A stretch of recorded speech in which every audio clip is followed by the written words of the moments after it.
don't think everyone should be an entrepreneur. If someone would have told me the things that you have to sacrifice to be an entrepreneur, I don't know if I would have just signed up. I think Warren Buffett would trade anyone to be 40 years younger. All the wealth in the world. Doesn't matter. You had an import-export business at 12 years old. I converted my garage into a tutoring studio, tutoring the whole neighborhood. You've been an entrepreneur pretty much your whole life. I've always been cooking something up. Lauren, I learned something new about you every day. We're just talking about your childhood. So you two things about you that no one would ever know. You imported Tamagotchi scooters. You had an import-export business at 12 years old, and you got a very scary car accident at 13. Yes.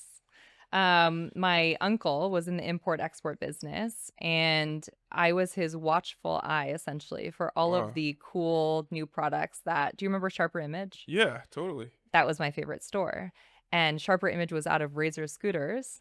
So I worked with my uncle to get knockoff Razor scooters. Wow. I was riding all around the mall in them and had scooter. business cards made, imported Tamagotchis, inflatable sofas. So you were drop shipping before drop shipping actually was a thing. I've never thought of it that way, but yes. You were a drop shipper. You're an OG drop shipper. My mom had like one of those huge like professional printers. So I also went to the teacher's store and got like teaching materials. I converted my garage into a tutoring studio. So you've been tutoring the whole neighborhood. You've been an entrepreneur pretty much your whole life. I have. But always been cooking something. Always cooking something. Yeah. So Laura, let's just talk about, you have two companies. So you're a rare person. You have two. Some people say that they're good at running one agency. You run two agencies together. So next time somebody complains about, oh, my agency is so tough, I want you to listen to this podcast and remember, Lauren runs two agencies at the same time, and you run one agency at the same time. But I have co-founders on the one business, so there's that, you know. So you own Quality Media and Dreamday. Tell us the journey to get here. Like, what did you do before Dreamday and Quality Media and so on and so forth? Yeah. So a lot of different entrepreneurial ventures growing up, as I mentioned. I went to USC. I studied business entrepreneurship and communications. I studied communications because it was the only degree that did not require math. So not a very intentional, you weren't interested in math. Who knew that I would be here, actually practicing my degree. But I graduated. I went to a startup accelerator called Start Engine, which is now still around. Start Engine, Howard Marks, crowdfunding platform. So you were working with Start Engine to start. Yes. I know Howard. He's great. Yeah, great guy. He is great. I still see him often now. But it was an amazing experience because I got to see over 40 different young startups coming out of UCLA and USC go through the program. We gave them all of the legal funding, mentorship opportunities they needed, office space to succeed. And then got to see them go through demo day, present to all of the mentors. But Start Engine had the largest mentor network in LA of all the accelerators at the time. If you remember, at the time there was like Science, Amplify, so many different ones. Mucker Labs. Exactly. Yeah. But it was through kind of that opportunity that I met Eitan Elbaz, the co-founder of Applied Semantics, who then later founded Google AdSense.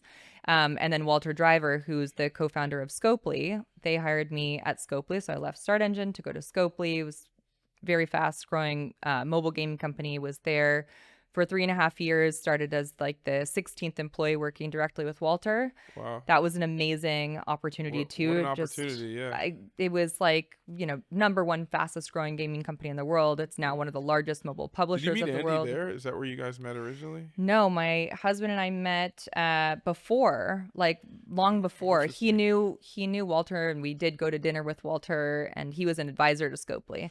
I joined, and then Andy joined after full time. But then I met Kat Schneider. She was kind of in the same like tech ecosystem, and Andy also reconnected us. Kat was looking for a VP of marketing at Ritual. She had raised a small seed round. It was kind of pre-brand, and she brought me in as the first employee. So I joined there as founding team, VP of marketing. That was another amazing experience. And honestly, it was scary to leave Scopely because we were doing so well. But I was so passionate about women's health. I mean, I liked mobile games, but I was really, truly passionate about women's health. And I really resonated with her mission of, just simplifying the vitamin drawer and building community and brand that women could actually trust. And today, Ritual is a client of both agencies, which is very full circle. And Ritual is also the largest women's health company that's founded and Wow. ran by a woman in the US. Is it really? Yes, isn't that Wow, that's crazy? amazing. It's pretty incredible. Like a lot of these women's health brands are actually either All ran run by by men men, or yeah. they're small. Like it is very hard to get to kind of the scale that Ritual is at. So, That's impressive. Wow. yeah, I was at Ritual, then I left. I was consulting under everything under marketing and growth, worked with some friendly consumer brands, Seed, Parsley Health, and started to do kind of this combination of affiliate and PR. We coined this term around performance PR in Performance 2019. PR. Yeah, I remember That that. started everything. Yeah. And then a year into that, I was still talking to Lee, who is the head of growth at Ritual, and we had done really interesting things around whitelisting with BuzzFeed specifically. So Yep. if you can imagine, at the time we were the first brand to do So whitelisting. when you say Yeah. whitelisting, you mean creating content from that page and then using that page to run traffic on the ads. Yeah, correct. It could be creative or it could be content. So imagine we get a great, story penned in BuzzFeed. Yep. I was always frustrated by, yes, you got that great piece of press, but then what happens? The traffic comes and then it dies and no one ever sees it. Maybe you put the logo on your, homepage. But with putting paid media spend behind it, you're bringing in and acquiring new customers Yep. through this automatic layer of credibility and validation and education, right? So imagine an ad that says from BuzzFeed, I tried these Buzzy vitamins. Here's my honest thoughts. That's going to be a much more effective ad than Ritual saying, we're so great Yeah. and this is why. It's almost like third party validation. Exactly. Yep. So we were the first to do that with BuzzFeed. At the time, it was like the Wild West. We had complete ad access account. You'll know this Wow. to Yeah. BuzzFeed's account. We were creating our own creative, creating our own messaging, spinning up all these different things. And they didn't care. They're just like, give me a percentage of spend or something. Yeah. I mean, we were doing these tests together. And towards the end of my tenure there and when I left, I was like, trying to go to other publishers to replicate that strategy because Yep. it was so successful. Nothing could really touch that performance. And when I went to go work with the other publishers, like they didn't understand how to create campaigns that would actually back out for the brands. And they just, I mean, to this day, it's crazy. Like, don't really understand how to do it well. So we combined creative with our creator network as well as our publications. Excuse me, Quality Edit. We have Quality Man. We have Parents Edit. We have a network of different publications that we own. And yes, we bring in customers through this automatic layer of credibility and validation, whether that's whitelisted behind a creator, whitelisted behind a publication or an influencer. It's just a much more effective strategy. Hey guys, taking a little break from the podcast. I want to give a big shout out to the one competitor at Mute 6 that just annoyed the crap out of me.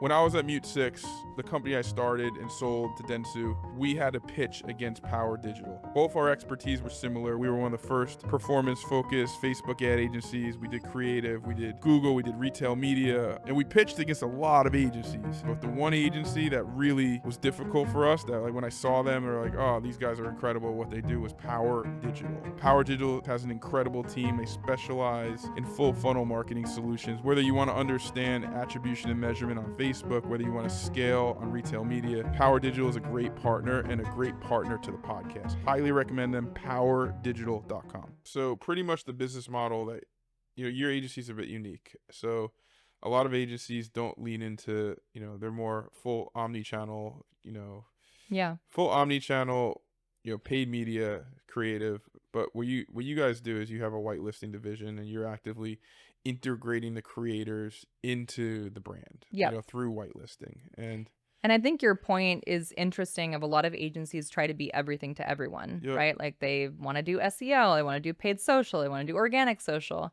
And I've always believed that it becomes really hard to be good at anything when you do that. So it's interesting because our thesis for both agencies as we started, the vision has very much remained the same. We've been able to really like lean into that without having to expand and offer, a million different services. So I believe that gives us a bit of a advantage as well. So it's interesting. I always felt like, at Mute 6, we did everything. And, Yeah. we had our paid media teams, Google, Facebook.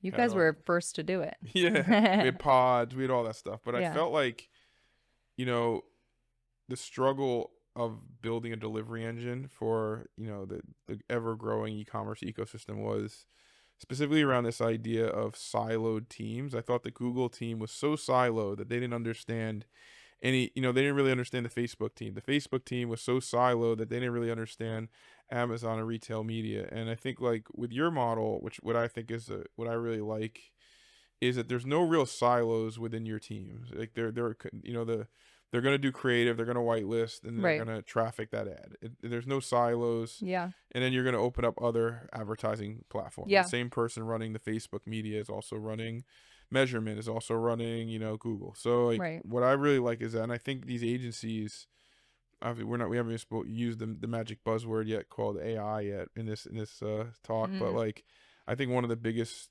things that we're going to see is that because people are so deep in their silos and they're so deep in their business model, that the evolution of change or the ability to evolve with the times is very, very, very difficult. And I think like innovation, like one of the key topics I want to discuss with you, Lauren, is this idea of innovation, because a lot of people are so tied to the revenue they have coming in right now that they're more focused on capturing that revenue than they are in innovating to the times. Right.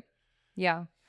I mean, I think your point of with Dreamday and Quality Media, so Dreamday combined PR and affiliate for the first time, like I said, in 2019, coining this term around performance PR. Now we're offering influencer as well as part of an integrated scope where our publicists are on the same call with our affiliate Yeah. team and speaking the same language, where typically you'd hire an affiliate agency, you'd hire a PR agency, they're competing with each other, they're often at odds for each other. So I think that integrated scope, like you said, is really important. Quality media focusing more on like the whitelisting side as well as full service paid social, paid search, but being very focused. And I think in terms of innovation, both agencies are fastest growing in the U.S. Both made the Adweek fastest growing Wow, agency congratulations. list last year, which was awesome. Thank you. And Dreamday was the first in the communication industry to win Fast Company Most Innovative Companies.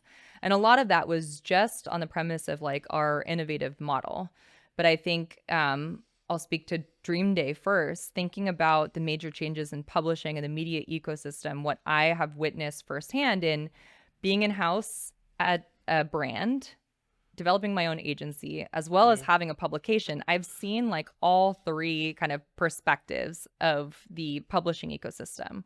And first was really this change around PR and being able to size up the business opportunity for partnering with a brand beyond just what's interesting and compelling.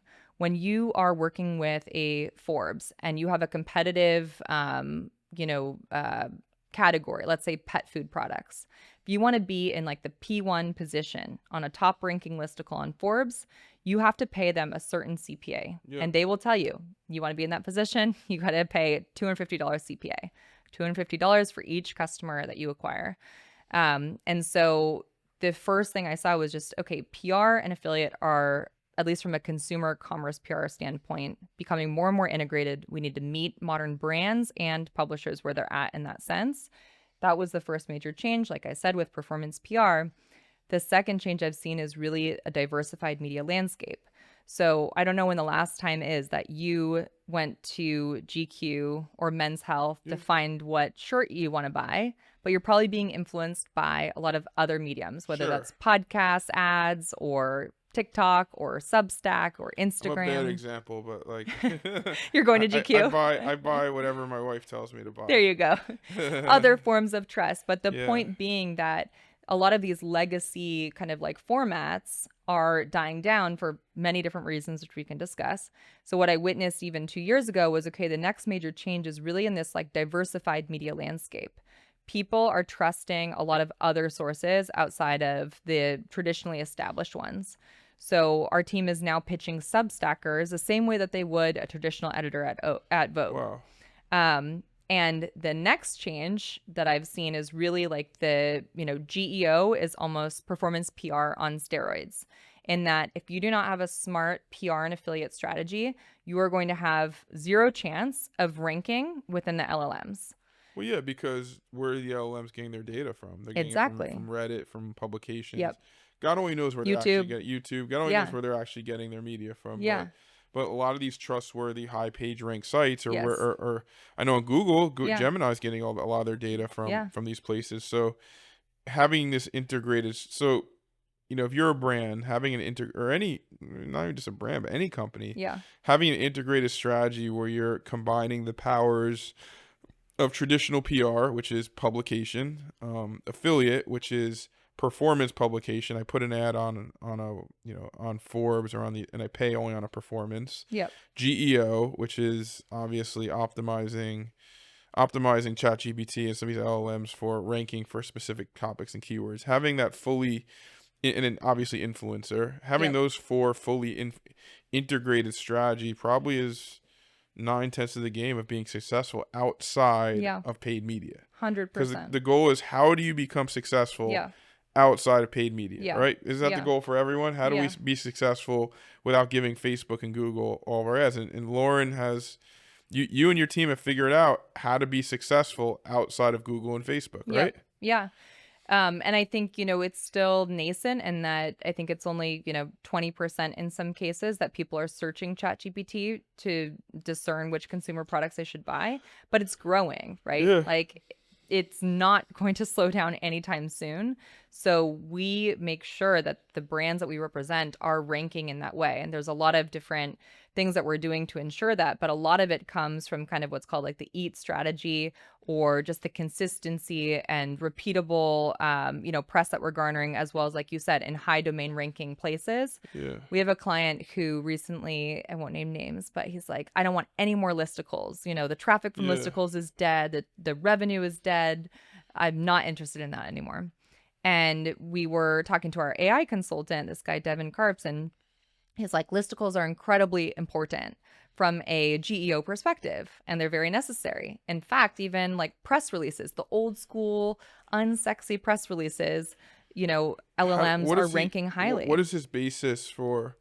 It's a really good conversation about ranking on LLMs. Like, Yeah. how do you rank Yeah. on LLMs? Like, how do you do that? Yeah. So there's tools like Profound and a Yes. couple others, I but text like, profound. when you think, I'm not an expert in this at all, but Yeah. like when you think about ranking on these LLMs, like, how does he know that listicles are like? I mean, I think a lot of it is from the latest updates they share, like where Okay. it's prioritizing from. But they're all the places that we talked about, whether it's Reddit, the high domain ranking articles, YouTube. They are looking at, the last I saw, at your ad commentary as well. Yeah. But the important thing is this EAT, it's EEAT framework, and it's about authority, trustworthiness, and making sure that the places that you're being mentioned are the ones that are truly the ones that should be trusted, are truly the ones that should impact like your ranking and your score. And like you said, tools like Profound help you understand where you rank against your competitor set within the LLM searches. Got it. Okay, that's interesting. I mean, Point being, though, if yeah. you're not doing PR If you're and you not have a doing PR, brand, there's no way you're going to rank. It's like well, literally impossible. there's definitely like an argument that if you're not doing PR, then you're gonna be in Google, Facebook jail for even longer. Yeah, Like that too. literally, Yeah. if you're not doing PR, you're not doing retail media, you're in Google, Facebook jail. So Yeah. like, how do you, the question that I always have to brands is like, and I'll pose this, I'm like, you have 80% of your spend Facebook and Google. How do you get out of Facebook and Instagram jail? You know? I'm biased because I have an agency that does, Facebook and Google. But I think an interesting thing there, and a way to think about how do you actually scale and find efficiency, is, I don't know if you've heard of the Andromeda updates.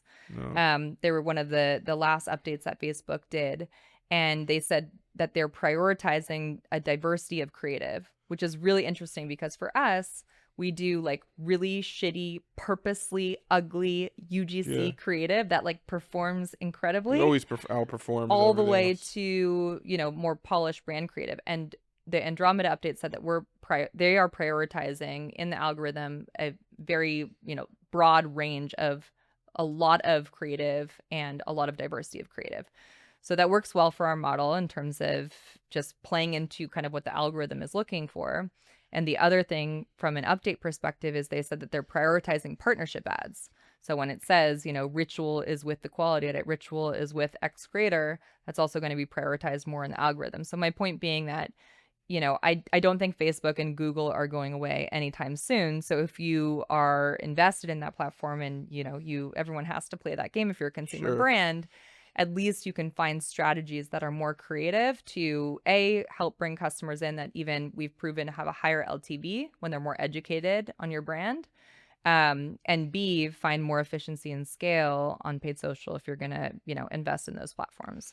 Sure, that makes sense. I'm not saying like don't use Yeah. those platforms, but I'm saying like how do you like I always look at one of the biggest KPIs to like these brand to if you run a brand. I ran a brand called Aura House. Yeah. One of our biggest KPIs, it was a small brand, it had its We worked time. with you. Yeah, you worked. It worked We were a well. client of you guys. Yeah, you did great work. But my Thank my you. all question is like how do we diversify out of Facebook and Google? Like, and I ran a big Facebook agency, Google agency, whatever. But like, I was like, how do we make less percentage of our sales come from these platforms? Because these platforms change competitiveness, like everything you could imagine. And I think that's a question a lot of people have as we go into the AI era of like, how do we find other places where we could put media that could drive the bottom line? I mean, you have, Apple Oven. I'm sure. Have you guys Yeah. worked with Apple Oven yet? No, I think maybe Lee has, but I'm not Yeah. as familiar with them. Apple Oven's a Yeah.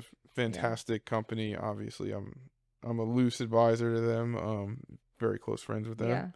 Yeah. Have placed Aura House was an early ad buyer on Apple Oven, but how do you diversify I've out of heard these good things. channels? Yeah, Yeah. they've been great to us, and Yeah. but how do you diversify out of these channels? These Yeah. performance channels just aren't converting Yeah.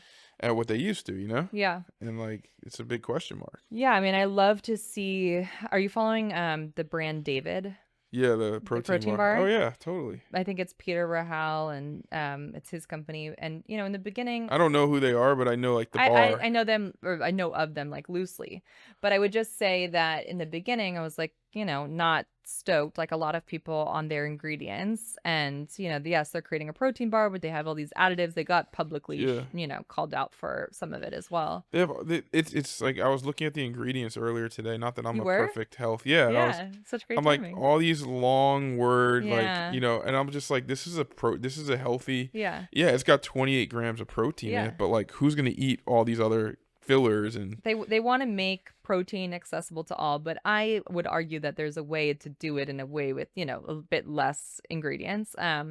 But point being, like where I used to think Vacation was like one of the coolest consumer brands, doing the coolest brand partnerships, collaborations, just like so true to their brand at yeah. every touch point. I feel that right now I'm like really excited about a lot of what David is doing, from like their billboards and out of home to They've their raised marketing so much money, campaigns. and I think they just They raised. launched, they're working with this amazing creative agency called Day Job. I don't know if you've heard of them. No, They launched cod, like fillets. Like they're doing these PR stunts that I think are like so the refreshing cod. Yeah, I remember in the that. Yeah. D2C space. And like it makes me excited, about like the space. And so I think a lot of it for me comes back to like the originality and creative thinking. And I think it's like investing in, creatives, or investing in true brand partnerships that don't feel just like a plug and play, opportunity to just get some press, or share audiences. So, Yeah. obviously I'm biased, but I love the, brand building aspect and component. And for me, what strikes me is brands that are doing things in a Who else? truly Yeah, original what way. other when you think of brands that are doing Yeah. PR really well? So you got Yeah. David. Who else like would you say like if someone's listening to this podcast and is like who do we try to emulate on Yeah. the brand side? Which brands would you say do PR extremely well? Yeah. So we represent Quince. Okay. We get them over 700 press hits per month. Wow. That's We have to have amazing. dedicated team members just Just to on sweeping Quince. their press.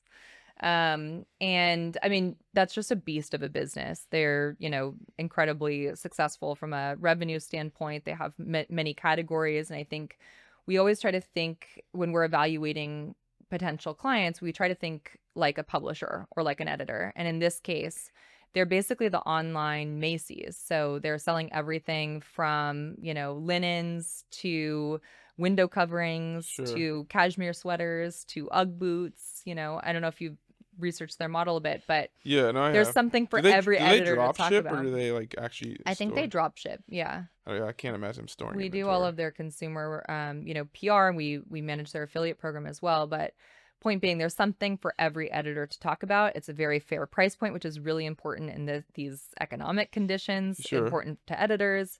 It's just kind of like the perfect media friendly brand. Um, Another great example is AG1. We Yep. also do all of their affiliate marketing, and I think for a brand like AG1 that has budget to spend, and is really smart in terms of how they spend it, they allocate, budget for sponsored content or affiliate, and that tends to perform really well. If you, again, put yourself in the, seat of the publication, they're going to prioritize brands that have some skin in the game, that are not just Yep. like looking for freebies, especially as, last year, 30% of their traffic basically evaporated overnight with Google updates, or more. So I think they're another really great brand. Obviously, always biased towards Ritual. Yeah, Ritual does great PR. Ruggable does like a ton of really cool partnerships.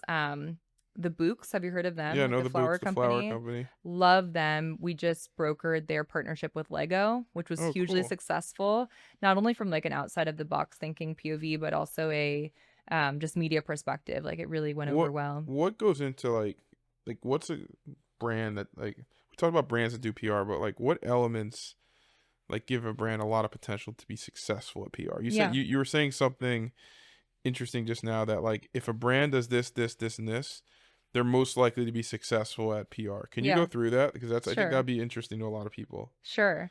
I mean, I would say for us, we specifically look for founder led, mission driven brands that have great products that we ourselves use every day. Okay. And it really crosses every category, whether that's food and beverage, home and lifestyle, beauty and wellness. If you look at our roster, it's like, oh, these are, I could be dressed in Quince and be, Yeah. taking my ritual vitamins every day and using my Do skincare, what have you. I think the potential of it being everyday usable is helpful. A few other things that matter are obviously having a compelling story, doing collaborations or partnerships, doing actually cool, newsworthy things from a marketing perspective, having a great product. At the end of the day, even if we send the product to every editor, we've had this happen with one brand. We sent 70 samples out, and not one editor wrote Wow. an article after 3 months, and they didn't like the product. And so the product has to Product has speak to for be good. itself. The Yeah. product has to be genuinely good, differentiated in the marketplace. For us, at the stage we're at for Dream Day, we look for brands that are over 50 million in annual revenue. And Okay. I think from that POV, if you're looking for a lot of press mentions and looking for a lot of momentum and traction, editors and publications are also looking at how much traffic does this website Yeah. garner? Okay. Is this worth my time to Is write this about? yeah? Are people actually searching for this thing? Because And remember they're running a business they're too. running a business. This is a Yeah. business and they're struggling. Yeah. A lot of the editors are like having a hard time. They're figuring out where their industry is going next So and what their job you is have going to to look like. provide Yeah. something that they could get that they could actually make money on. Yeah. Ideally, it's a mutually Yeah. So beneficial mutually to partnership. win. So, I never thought of it like that. how do you set that up? I think some other things are, if you have stats to share, Sure. again, put yourself in the publisher editor's POV. Their job is to get traffic to the article, right? Yep. So if you say we have a client set active, this drop sold out in 4 minutes. They made $1 million in 4 minutes, for example. That headline was picked up everywhere. It was like a 2 sentence pitch. Worked just extremely well because it had the Yep. stats. Obviously, if you have celebrities involved, that's also helpful. So pretty much, if Yeah. you're putting time and effort into your brand's growing, founder led, great product. You have revenue. Most likely, it'll work in PR if you have Yeah, if you've hit, and I'd say like if you've hit product market fit and have yeah like found a certain scale. amount of scale. Yeah. So let's change But you top. could have indie brands, just to be clear. Yeah. You could have indie brands that are small, but they have a really cool story, or they're, in a category that's like expanding quickly, or they have a really crisp and interesting POV. Like that is totally possible as well. So let's change topics a little bit. We're talking about the actual delivery of services, what you've learned, mentoring other kind of founders on this pod. You know, a lot of people listen to this podcast. A lot of people in my network, they're starting up their own agencies. They've worked for, they've been in-house at other agencies. What advice, you have two successful agencies. You have more successful agencies than me because I only had one. And so, like, You have like 5 businesses you're cooking up at all times. So yes, but they're, anyway, here or there. I have ADD and I have all types of other issues where I can't sit still. So, but what advice would you give, like, the entrepreneur that's listening to this and saying, "Hey, Lauren, how do I become like you? How do I have like 2 great businesses?" You've obviously let's found, focus on one. yeah. Would not How do I recommend. be like one great business? Yeah. How do I find great partners? How do I create a system of delivery that woes clients? Like, give us kind of your secret of, like, Yeah. what advice would you give that entrepreneur that's trying to get to that next level? Yeah. First is, decide if you truly want to be an entrepreneur. Yes. I don't think everyone should be an entrepreneur. Yeah. It may sound glamorous and you may get on the female founder list or whatever, but make sure you're doing it for the right reasons. And if someone would have told me the things that you have to sacrifice to be an entrepreneur, I don't know if I would have just signed up. I just went in What did you have to pretty tell me about the blindly. sacrifice? Like, what when you say sacrifice, I'm Yeah. always I mean, I'm a curious. mom. I Yep. have 2 kids. And I find that it's stressful running not one, but 2 businesses.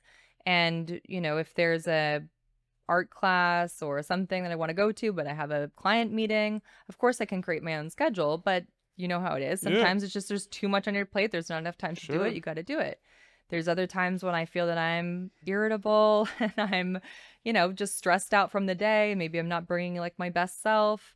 Um, there's definitely trade-offs. I'd say on the family side, I love what Kat Schneider once told me, which is that the idea of having a perfect balance, which is something I'm always striving towards, is a complete fallacy.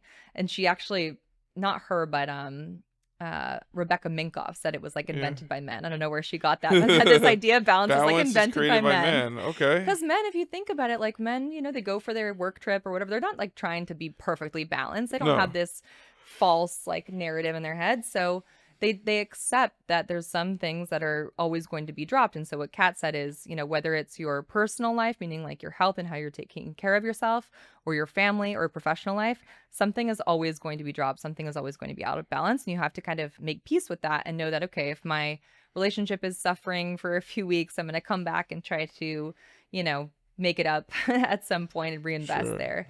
But yeah, I think there's a lot of sacrifices, in entrepreneurship. I wouldn't have it any other way. I'm incredibly proud of what I've built. I love the freedom that it affords me. I love being able to kind of invest in like my, future family's success, financial stability, all the things. Yep.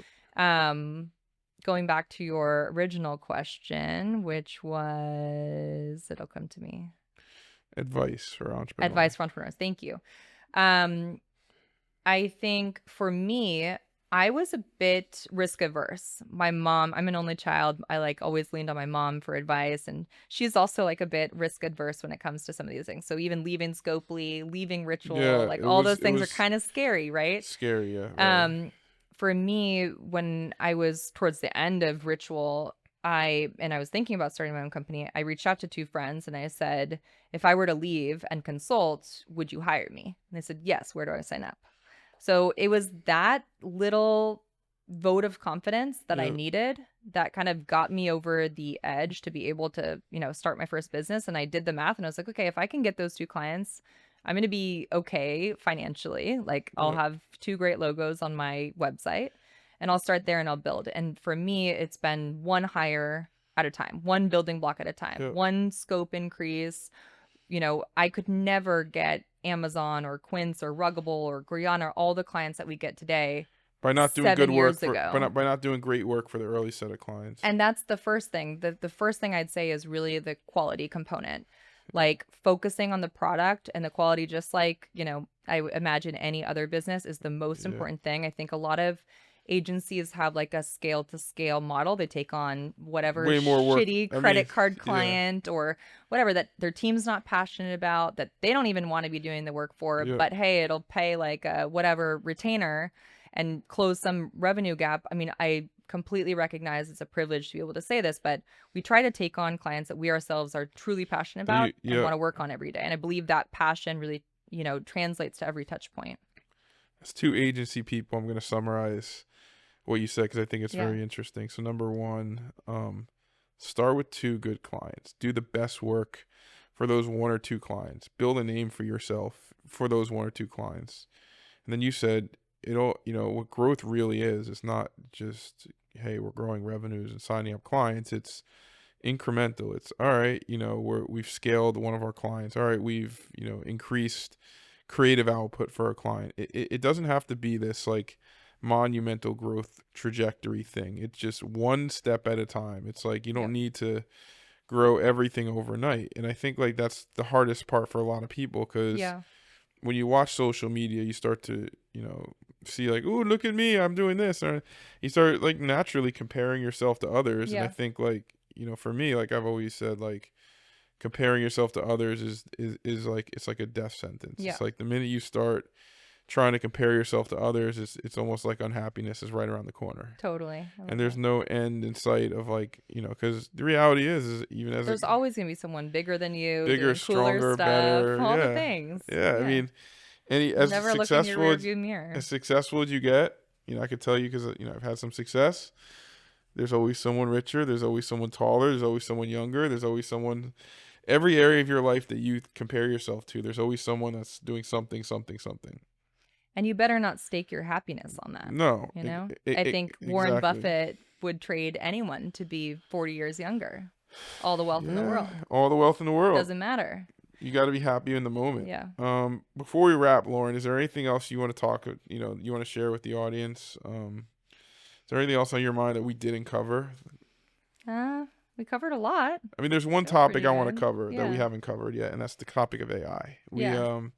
So a lot of our discussions, me and Lauren are really good friends, and I love just talking to Lauren because I learn something from her every time. Oh, Every time we chat, like I'm very impressed by the business she's created. I think that she's unbelievable. Like performance PR, running two businesses at once. Like I just think like, not only do I recommend her to clients that we work with, but like or clients that I'm friends with, I say like she does great work. Power Digital does great work. There's a couple of you guys that I feel like do really good work. But beyond that, like I just love kind of just riffing on like what's going on in the agency world. So the biggest topic right now is AI. And so like, I'm hold on. Should have been turned off. Sorry. But the biggest topic right now is AI. And specifically, how could agencies prepare for the AI era? That's like the question I get a lot. What are you guys doing to prepare for the AI era?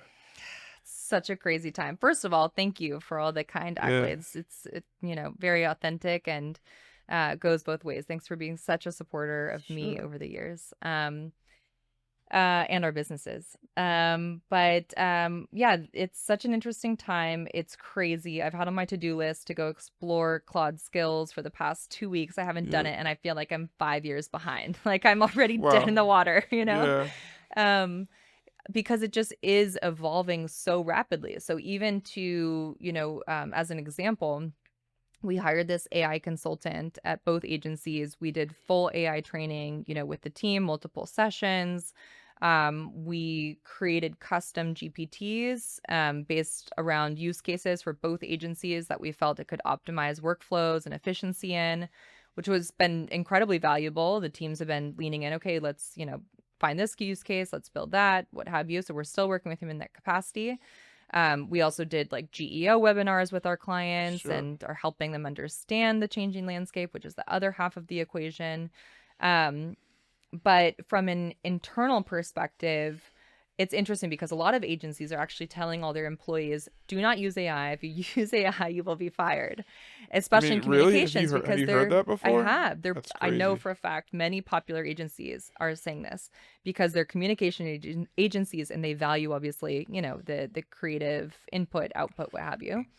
We Mm-hmm. had a client recently, actually one of your friends, that came to us and she said, I had to leave my other agency. One of the reasons why was they have a no AI policy. And I thought, she's saying from the client's POV, how are we going to be competitive in any way Sure. whatsoever if our agency is not using AI? So I really respected that. And it You, was refreshing to hear you, that, you know, you know the analogy that I yeah, think of when I think of that. This is terrible, but I think of Bernie Sanders. Like for all the agencies that say don't use AI, it's almost like when Bernie Sanders came out and he's like, let's stop the data centers. Let's yeah, stop building data centers. And yeah, then the government, I guess someone in Trump's party is like, well, if we stop building data centers and stop trying to evolve with AI, we're going to be far behind all the right, other countries. So right. like it's the same analogy that That's such a good analogy. if you Yeah, don't use AI, then guess what? You're going to be far behind all the other companies that yep, are using AI. And the use of AI is not just, in my opinion, hey, are using ChatGPT and yeah, LLMs and GPTs. It's about how you learn off your data. Like, right, so I think like, the paramount of AI, in my opinion, is data. right, What do you need to be good at AI is you need clean data yeah, sets. So getting your data into the cloud, getting your data into a place that you could house your data and build, models off your data. So I think right, that's the first part of like, when I think of like the differentiators between agencies, it's getting your data in the cloud, then building agents to start automating tasks from your data. So right. like you're like, okay, like, going into the accounts and lowering budgets. All right, when CPAs go up, CPAs kind of like creative insights. That's all going to be done by AI agents in the future. I Yeah. mean, it's just a realization I had, months ago was that, AI agents are going to be, whether you're using Claude Bot or whoever you're using, Claude Code, you could train your agents Yep. on your data and your methodology of how you do ad management, Yeah. and have an employee there that's a fraction of the cost. Yep. Yeah. We're gonna do a Claude hackathon. I was telling you before, like we're gonna do Cool. a whole hackathon That's company great. wide. Maybe we'll get you in there to help Sure. us. Yeah, we have But love to. yeah, I think we're always thinking about how we can use it even more, build different automations, like you said, and from like a data perspective. There's quite a bit that we're doing team wide, from a, let's say even like a, pitch studio. We're kind of using it like our brain. Sure. So if we interview a founder for an hour when they first join Dream Day, and we have a founder that says she loves African dance and fixing cars, and then, 8 months later, an editor says, which founders do you have that have quirky interests? It becomes our kind of, brain, our memory, right? But I think there's so much more that we can do with it. I'm very pro AI, I think, relative to all the other agencies. Yeah. And I do think that that is hopefully going to be something that continues to differentiate us, as we become more and more sophisticated in our use of it. Great. Let's keep that conversation going. Yes. This has been awesome. Lauren, thank you so much for taking the time to chat today.